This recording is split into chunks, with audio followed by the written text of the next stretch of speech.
Welcome to the Cherish and Conquer podcast, the show dedicated to celebrating female entrepreneurs' strength, resilience, and innovation. Be inspired by stories of women and what they cherish to help them conquer against all odds. Every other week, you will learn from remarkable women on how they navigate challenges, uphold their values, and create sustainable success. And now, here's your host, Jim Rembach. Hello, and welcome to the Cherish and Conquer podcast. I'm looking forward to the discussion we're going to have today because Mary Lippitt has a breadth and wealth of experience in a lot of different areas, and also is going to share some research in regards to females and work and entrepreneurship, and we're looking forward to discussing that. And then she's also going to talk about her journey because, she's one of those people. I first met her and interviewed her on the Fast Leader Show podcast. And at the time, we were talking about her book, Situational Mindsets, Targeting What Matters When It Matters. And the wealth of knowledge that she shared within that interview was immense. So I'm just really delighted to have her here today. Mary, welcome. Thank you so much for having me back. I look forward to another opportunity to chat with you. Oh, thank you. Okay, so now before we get into talking about your journey, if you could please share with how you're actually making a difference in people's lives today with the work that you're doing. Well, I think that the work that a lot of people experience has around conflict and disagreements. And what I'm offering people is a new way to look at different perspectives and find a way to bridge those differences. While taking a look at personality is great, the reality is that the differences usually stem from different goals and an assessment that has been made internally about what is most important to happen right now at this moment in time. So if I talk to somebody about wanting to have an increased budget about customer outreach, and somebody else is focusing on the fact that we're having a quality problem, we could argue for a long time whether extra resources should be allocated to customers outreach or quality improvement. And it's, instead of having that attributed to someone's personality or someone's motivation, what I get people to do is to understand that there are different perspectives on how they've read the reality around them, and then have a discussion about how they see reality, how I see reality, and then we can have a discussion about, what is most important at this moment in time. Quality is important for the next 6 months, but that doesn't mean that the doors to customer outreach or customer service is forever doomed. So it's a way to have a discussion around more of the facts of the situation. And again, different people see different facts and prioritize them differently. And those are discussions that we can have openly. And, when we have an open mind and are willing to listen to another person's perspective, basically that opens their mind.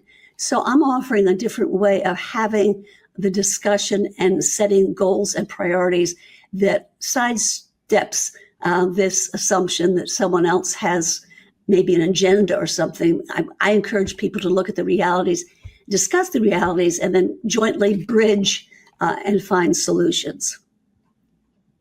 Well, as you're talking, I just ran through my head so many different scenarios, even just a conversation I had with one of my kids just the other day where I asked them to do something and they didn't complete it and gave me all these excuses about why they didn't complete it. And then, this person is also looking for a summer job because they're in school. And I said, do you think you can do that at work? Right. And the reply back to me was, you should appreciate the fact that I got done what I got done. I said, but I don't. And if they were arguing the point that I should do that, and I'm like, look, my perspective is that the job needed to be completed. I needed the final result. That's what an employer would expect. I said, however, you want me to appreciate the fact that you just made an attempt. And that's just unfortunately not going to work. And so you have your perspective and I have my perspective. Why can't we just leave it at that? And for the first time ever, he said, okay. Yeah.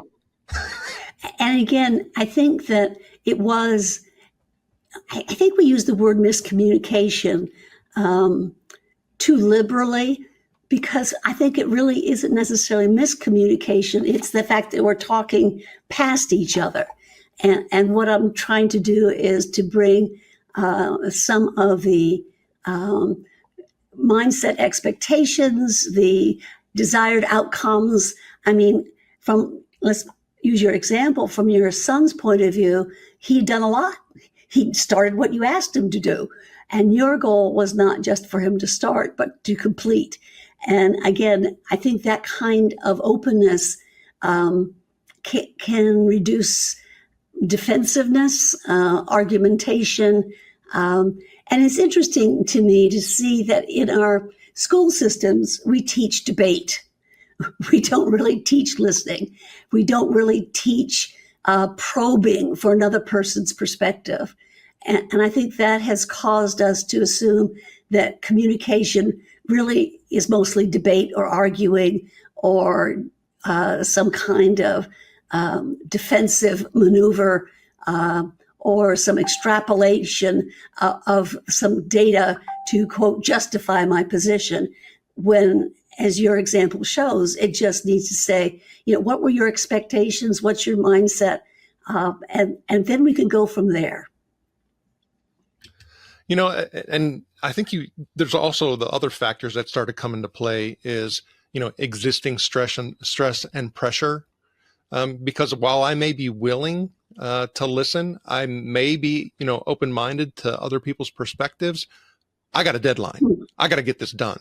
This has to be accomplished. This should have been done 3 months ago. And oftentimes that stuff happens.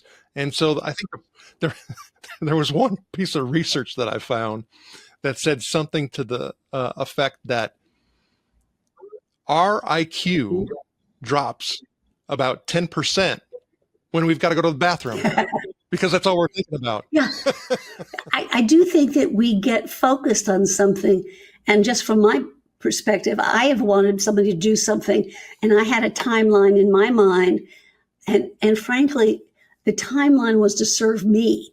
I wanted to be able to cross it off the to-do list and say, that's done. And the other person was juggling multiple factors I had no knowledge of, which made my request unrealistic.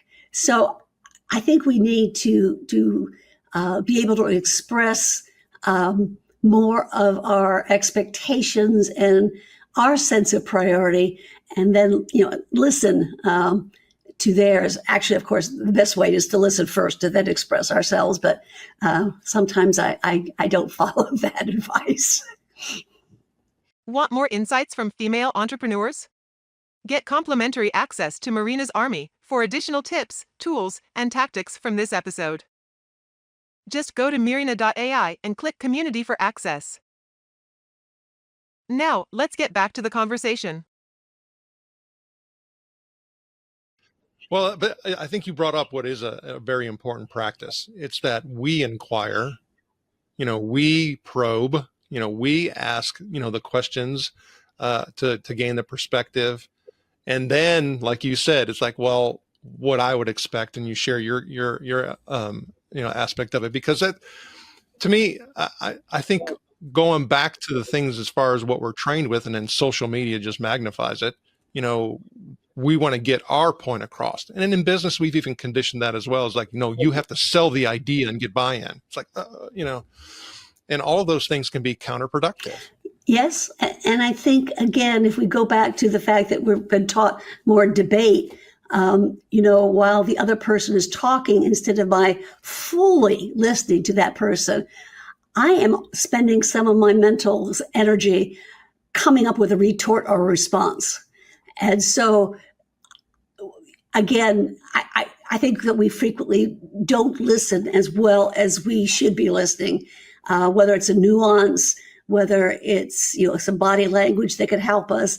If I'm spending my energy looking for my next comment, I'm going to miss all those. Okay, so now you also said some information was available through some research that you had conducted. If you could share that a little bit. Yes, I have data on 6,000 leaders. And what I was asking them to do was to tell me what they are prioritizing in terms of a business goal at this point in time. And I had identified and given them a choice of 6 different goals. Should we be first focusing on new products, innovation, creativity? That's one. Second, should we focus on the customer? Third, should we look at our internal systems, our structure, our reporting relationships? Fourth, should we look at profitability and quality? 5, should we be focusing on people? And 6, should we be preparing for the future? And what was interesting was to see that the breakdown, and I'm going to just focus on the executives that took this study, was that all of the female executives were focusing on the external issues, innovation, customers, and the future. And the males at the same time were looking at profitability and quality and risk, some kind of reassessment of organizational flow. And so it's interesting to me to see that the women were most focused externally and, again, more change-oriented than the male executives were. And I had the opportunity to speak to a group of women at Harvard that was in a women's leadership program. And somebody just spoke up because we were having a dialogue about these 6 business goal orientations. And she said, I am going to look at innovation because if I can come up with a new idea, I can become the leader of that group and grow the group. It will be easier for me to grow a new segment of the business than to try to climb the ladder within the existing businesses. So I think that women have either consciously or unconsciously recognized that if they could develop something new and have a new niche, they could maybe start off with a small project and grow it into a sizable kind of domain, offering a new product or service. And I do think that can create a disconnect if the organization right now, you say, is worried about cost reductions or something like that. People might feel that someone is not, quote, on board, unquote, with where the organization's going, and therefore may overlook some talent just because of different priorities or focal points that the business should be following at this point in time. So I found that split interesting. And I think that many women started in staff positions, again, which meant that they weren't as involved in some of the quality, the cost cutting, the issue of productivity, those kinds of areas that are very internally focused. And I think that many organizations have recognized that women tend to be more in the staff functions and actually help them move into line functions. Again, so I think it broadens out their perspective, and it shows that they have a lot more talent than might have been in my historical resume. And I think that awareness doesn't have to happen with a reassignment to line functions. I think that women are very capable of being very detail oriented. I think that if you look at their total life experience, they've handled a lot of details extremely well. It's the question of understanding and being able to read where the organization is going and then be able to show how you can contribute to that current goal. Goals change all the time. I used to laugh because organizations were always in the process of either decentralizing and spreading out or centralizing. So, if you're not in sync with their current initiatives, you may not be seen for all the talent you possess. For me, when you are talking about your observations and interpretations of the data, I also wonder, though, if you look at focusing in and honing in on executive level folks and you talk about the origins of where they came from, a lot of the people who are in those executive roles are from sales, from legal, from, parts of the business where, the control and constraint and all of those elements of protection, come from. And you also look at basically as far as, anatomy, the way that women can multitask more than men can. I think there's more to me. I would love to explore, some of those other interpretations. And then you even start getting into the whole number mix, right? If you're grossly outnumbered, it's a difficult battle, and taking an alternative path, is the much easier thing to do. Even so my wife, we've been married for over 30 years and she's a CPA, and for 30 plus years, I've heard nothing about the boys club in accounting. You hear about the boys club in banking and finance. You hear about in utilities. You keep hearing about the boys club, the boys club, the boys club. And is this the legacy that it's just going to take a while in order for us to get rid of, so that women don't feel that, hey, the only way that I can move up is that I need to move sideways to go to an innovative route? Well, I hope not. But I do think, first of all, the boys club exists. I was working within an organization, and the top people seemed to play poker on Friday night, and I was not invited. But I think that what I did to become visible was being able to read up the chain of command. I think one of the pieces of advice I would give to women is that you're too focused on your current job and the job you left, because if you got promoted to a manager, you're probably working to help your supervisors. But you really need to start putting your hand in the job above you. And I think that when you read that set of priorities and goals, I think that you can make suggestions and offer solutions that had been missing. So I do encourage women to keep their focus on that job above them, or two levels above them, and find out, what's happening. To me, the sequence that you talked, I've worked in an organization where it was founded by an engineer, so it was very, very detailed. The next president of the organization was sales, so they grew sales. And then the next president of the organization was finance. And sometimes, you can see it clearly because, the person had been chief financial officer, then becomes CEO. But I think it's inherent that women learn to do that kind of reading of what their boss, one level up and sometimes two levels up. Because when you make your boss look good, they remember it, and they will. It's more likely you could ride their coattails.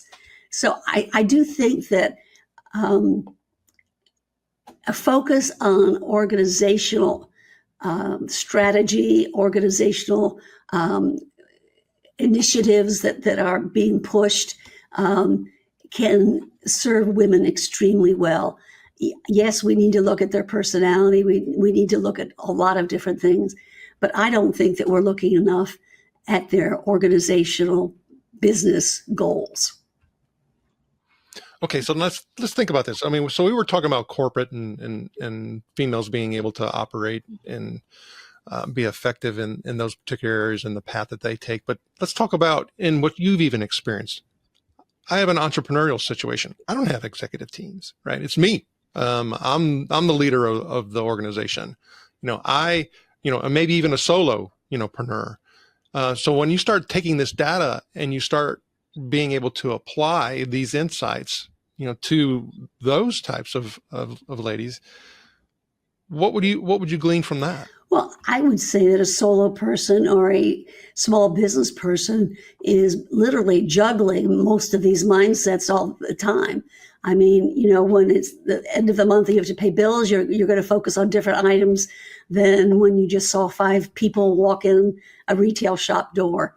I think that we have to recognize first that we can do all of those. It is not like I have a genetic predisposition just to one of them. I can develop them all. So I think that's, an important part of it. But I also think there is, and I will admit, I had this. I had an imposter syndrome. I just thought that everybody else was brighter or smarter, and I just didn't have their background. And I think that if I wait until I can prove that I could be the sales VP, I'll never get there. Proficiency, expertise, accomplishments come from practice. But if I'm holding myself back saying, oh, I can't be in sales, that closes off the whole route for me. So I think that women in particular have to realize they don't have to be the perfect match. They don't have to have checked all the boxes to get a promotion. I think that one of the things I would encourage, women to do is to have more conversations about their career path, and be able to articulate that they have aspirations beyond their current job. I've had my own business now for 38 years. And before that, I was in organizations.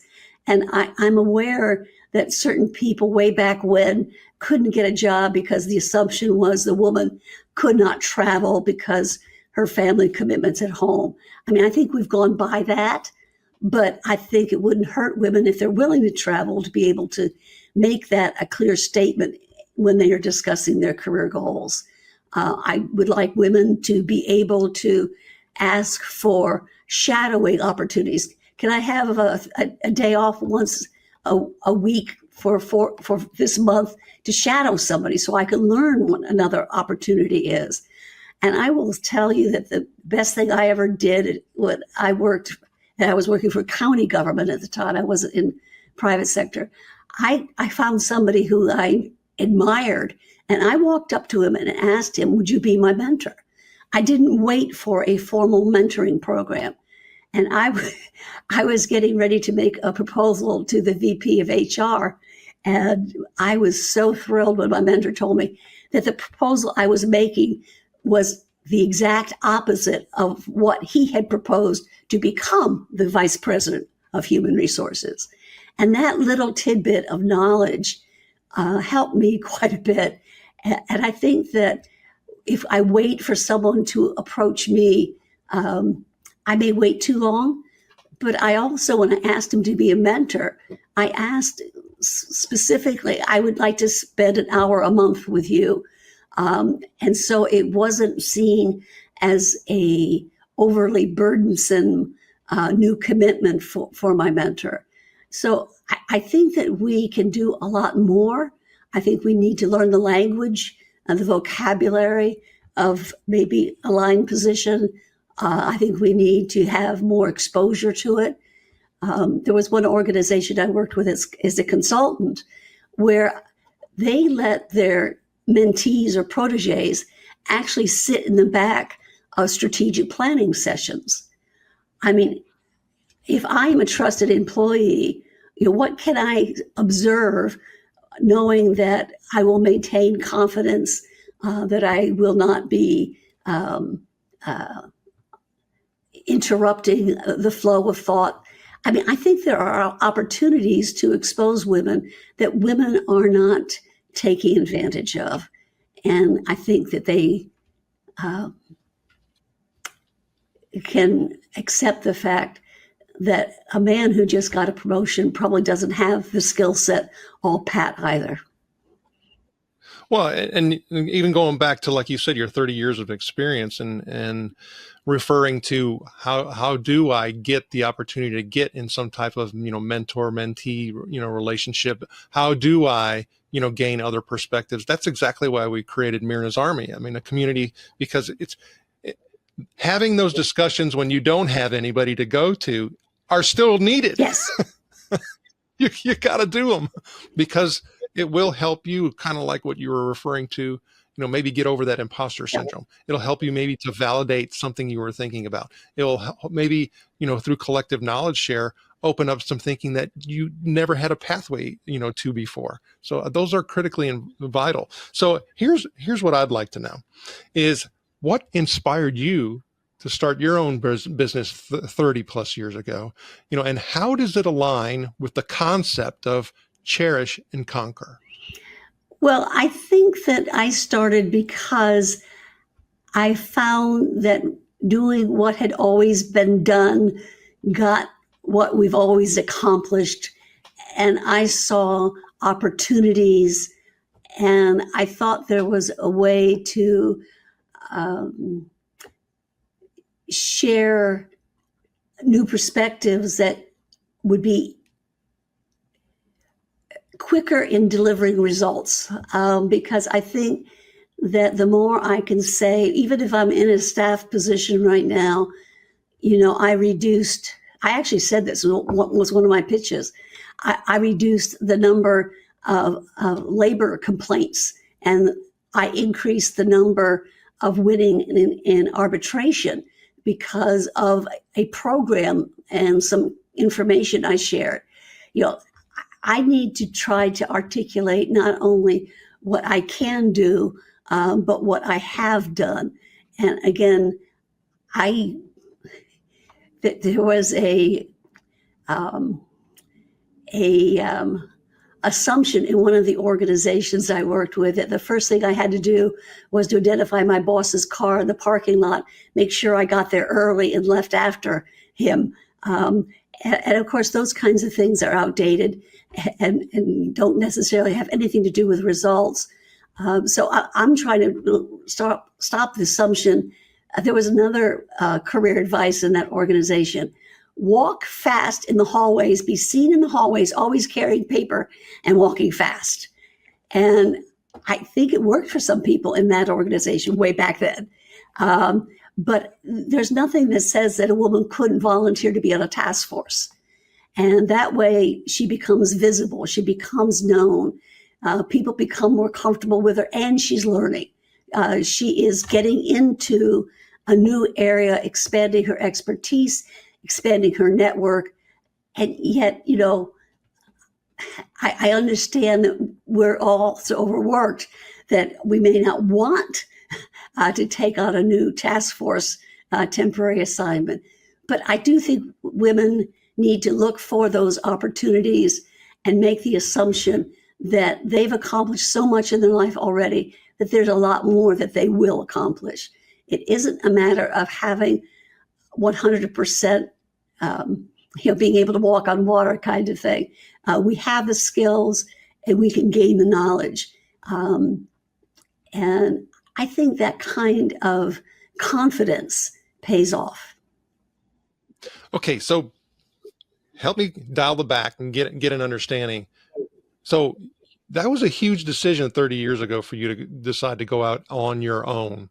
So, you talked about knowing that you could do things, but what did you have a passion for? What was it so important to you that you said, you know what, I'm willing to take the risk. I'm going to go do it. Well, I will say that I had performed a role within county government. It was a large county. And then I worked within an electronics manufacturer in that same role. And I had seen what I could accomplish. So I did have a track record in my mind that was doable. I had some experience in a family business, so I was aware of the uncomfortable parts of being starting your own firm, one of them being inconsistent cash flow. And so, if I had awareness of what entrepreneurship is, and I had some confidence that I had been able to accomplish actual tangible results that was recognized by the organization, for me, it was a risk, but it was not a mountain load of risk. It was something that was doable because I knew that there were issues that I would have to face, cash flow planning being one of them.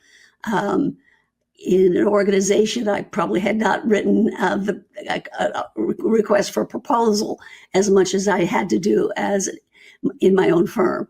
So there were things that I knew I had to learn, but I guess I just knew that I had learned a lot already and was confident that I could learn the new skills. I mean, I'd never set up a chart of accounts before, but you could go to somebody and talk to them about how they set up their chart of accounts. I mean, I think women have a network of resources that if they ask for help, they will get it. Most definitely. Okay, so can you share a moment when your passion for your business fueled your perseverance through tough times? I think that in my experience, one of the problems was that when I had a big contract, I was so busy working on that contract, I wasn't doing as much marketing as I should have done. So when a contract ended, I might not have had the pipeline that I had wanted. And so for me, I had to set some parameters about keeping the marketing going even while I was delivering the work. And in one instance, I was given a contract for about 3 months. I'm not sure the exact timing. The contract lasted a year and a half. And I worked a lot within my professional association and was able to keep my network up. But that had to be a conscious choice because after working every day for a week, you might want to say, okay, I've earned the right to sit down and put my feet up. But I had to recognize what the cycle is and plan accordingly. And that wasn't fun. But the last time we chatted, you had shared that, one of the things that you've had to do a better job of was essentially honing down your exploration. And what I mean by that is you like finding new ways of doing things. You like to be innovative and creative. And then sometimes it actually diverts you and takes you off task. Correct.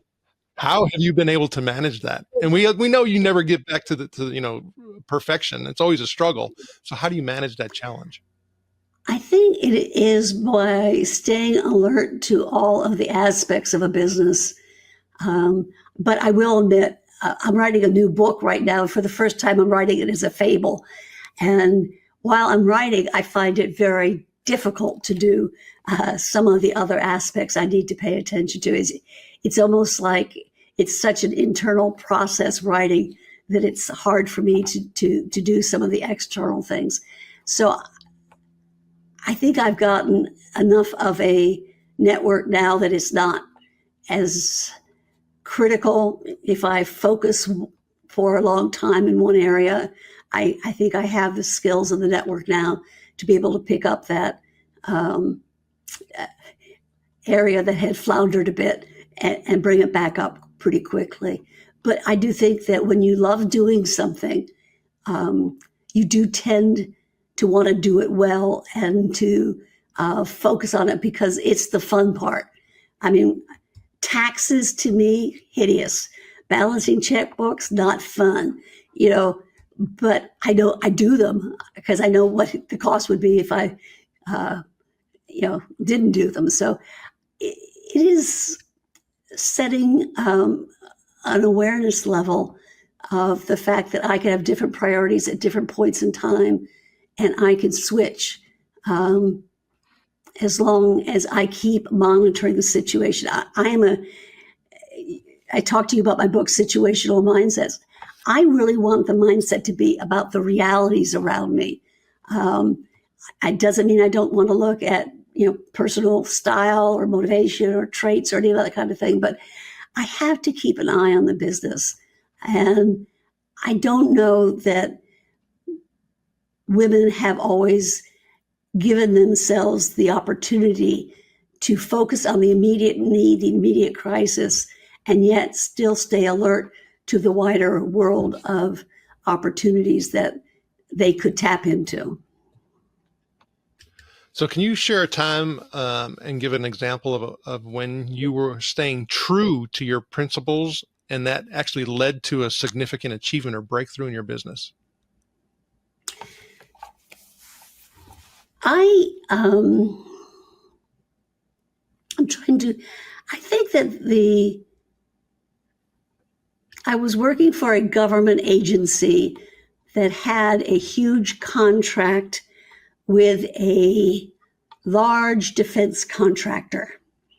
And they were having an argument, a disagreement. They were threatening each other with termination.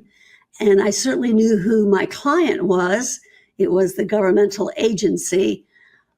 But when I listened to the contractor's issues, I recognized that they were making some very good points.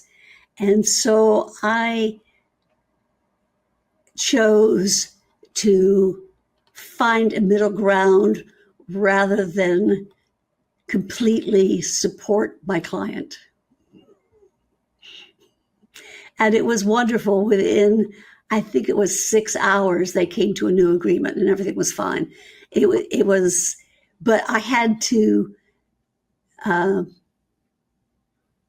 counter some of the points my current client was making. And I think that was staying true to my definition of myself as someone who is trying to advance business opportunities, but to do it in a way that is win-win, rather than using the power of my client. At that time was a large governmental agency, and they had many avenues which they could have pursued that would have led them to terminate the contract. So to me, it was a decision point of who am I and what is my role here? And it wasn't just to be someone who was going to support and echo every point my client made. Okay, so can you share a story of a time when you've had to pivot or adapt your business strategy? My personal business strategy we're talking about here. Yes. I think that I was enjoying working with private sector, nonprofit sector, as well as governmental agencies. And I had a contract that was so large that it triggered a Defense Department audit. And it is a very comprehensive, labor-intensive, detailed process. And I made a decision after that, because I would have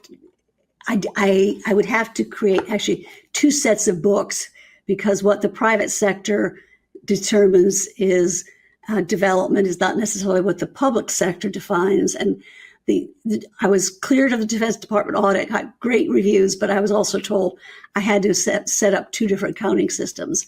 And I made a decision to drop governmental business and just pursue the other businesses, because I didn't want to be spending that much time on accounting issues. Which you already established you don't like to do. I really don't. And you know what? There are people that like it and are willing to work with me. So, I would rather rely on my strengths. I hear you. Oh, I love it. It was a market limiting decision. And yet I'm still happy with it. So how do you maintain a healthy work-life business as a woman? And what strategies have worked well for you? I think that one of the strategies that has worked well for me is to see whatever is a budding opportunity and seize it. Whether that I wrote an article for a peer-reviewed journal, which was an interesting process. But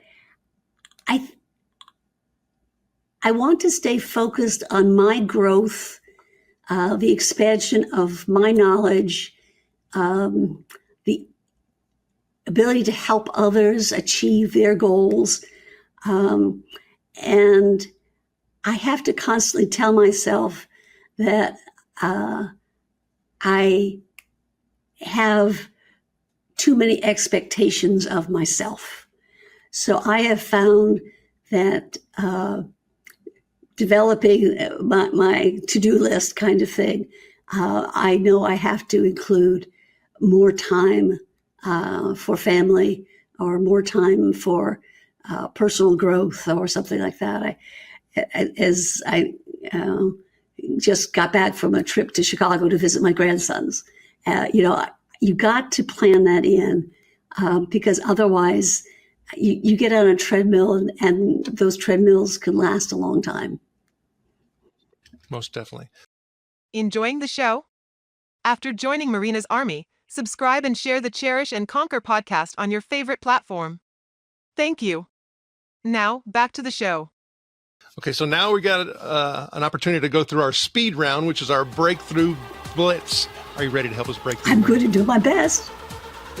Very good. Okay, so what's your favorite productivity tool or app?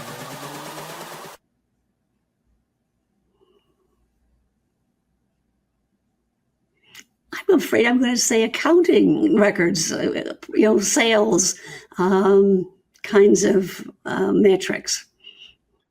Yeah, because it reduces burden for you. That makes sense. Okay, so what's your favorite way to unwind after a busy day? Gardening is a great love of mine. Reading non-business books and travel and the theater. I like live performances. If you could have dinner with any female business leader, living or deceased, who would it be?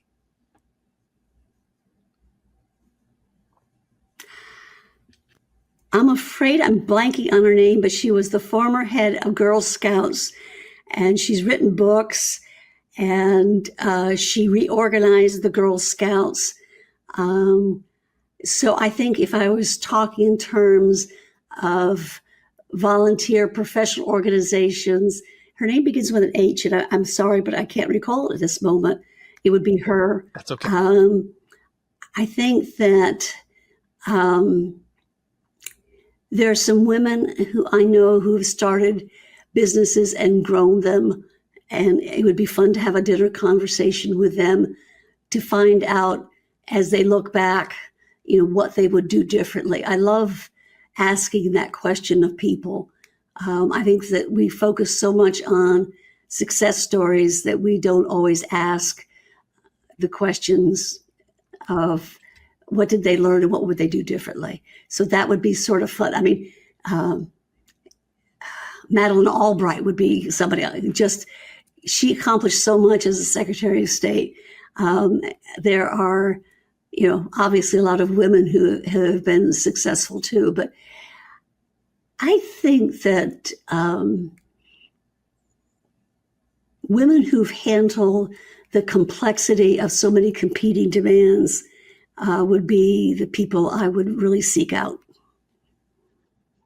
So what's your favorite quote or mantra that keeps you motivated?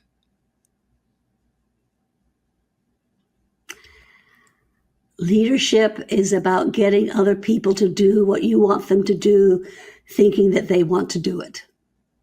I think it's an Eisenhower quote. What is one piece of advice that you would give to aspiring female entrepreneurs? Ask for time with other people who have succeeded, to ask them about their successes, ask what they would do differently now that they look back at their career. What lessons what did they learn that they now think they need to change? Okay, this is my last breakthrough blitz question, Mary. What's the biggest misconception people have about being a female entrepreneur, and how do you address it in your own experience?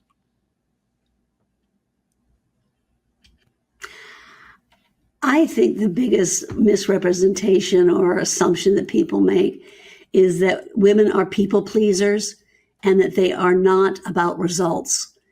And so having the vocabulary of results and having the examples and being willing to share them is something that I think is a good way to establish your credibility.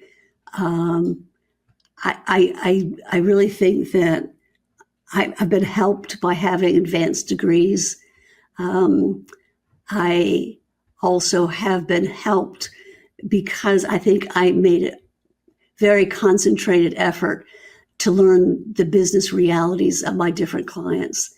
And I laugh because whatever client I go to, they tell me that they are unique and they're not like any other organization ever. And of course, there is a unique aspect, but there are some common pitfalls that organizations fall into. And I think that, decision-making, examples are plentiful of, bad decisions, whether it's new Coke or some of the high-tech initiatives that never took off. We really need to do a better job of listening to different perspectives and avoiding those kinds of massive pitfalls. Mary Lippitt, thank you for sharing your wealth of knowledge. How do our listeners and watchers get in touch with you? They can reach me at enterprisemgt.com. Mary Lippitt or M. Lippitt at Enterprise, ENTERPRISE, MGT.com.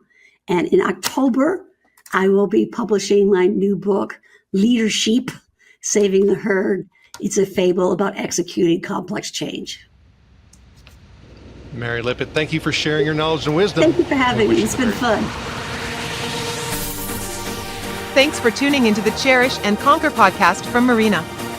Join our community of trailblazing women at community.marina.ai and get access to exclusive resources, checklists, and guides. If you found value in today's episode, please rate, review, subscribe, and share it across your social platforms. See you soon, and remember, barriers are for breaking.